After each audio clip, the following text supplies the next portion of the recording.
गजब यार। ओहो का गजब गजब कैले बाड़ा।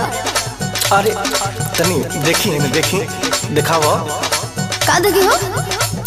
ओह जौन भी बा लेकिन टॉप क्लास के बाद टॉप क्लास के।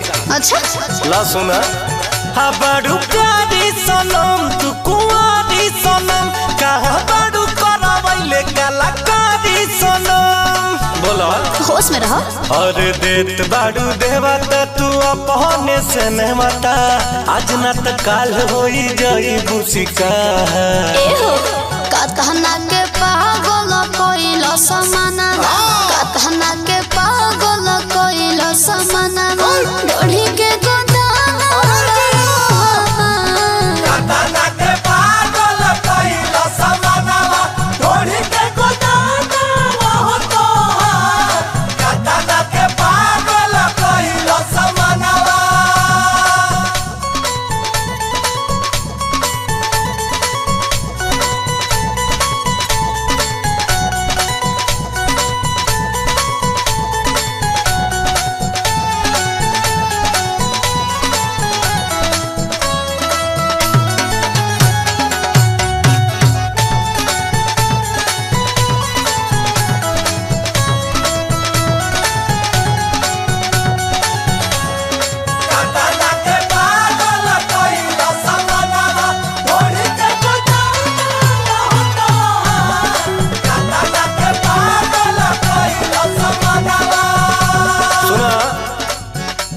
अतना उघार के जे चलबू त बाद में बड़ी दिक्कत होई।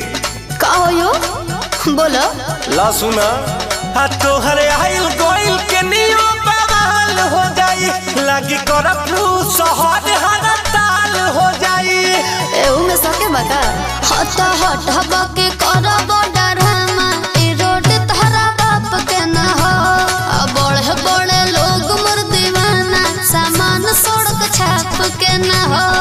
बाप पर चल गईले हे मनवा के लागतारू बढ़ले गोरी के कर दी हॉल लेके चढ़तारू था के धना के पागल कोइलो समान हम के धना के पागल कोइलो समान हम ढोढ़ी के गोदाना धना के पागल कोइलो समानवा ढोढ़ी के गोदाना हो तो धना के पागल कोइलो समानवा।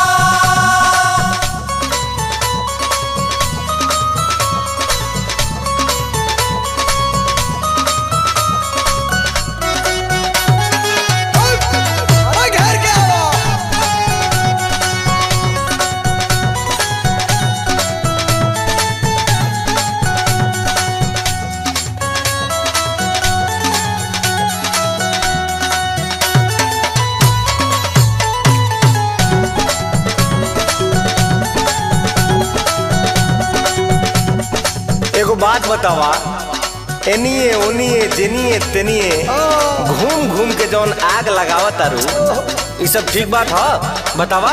छिया छिया कोई दिया तोहर भइल बा जवानी पेट्रोल ये गोरी लागे देबू बदलिए माहौल ये गोरी। एहू में सके बका और देखे वाला जरो चाहे मारो रहिल है स्टाइल हमें मिलियन में बाटे फॉलोवर तू देखा पूरे फाइल में करेलू रितेश से कलेश ये गोरी पंकज के लागे बनवलुइया। ए बाबू के धना के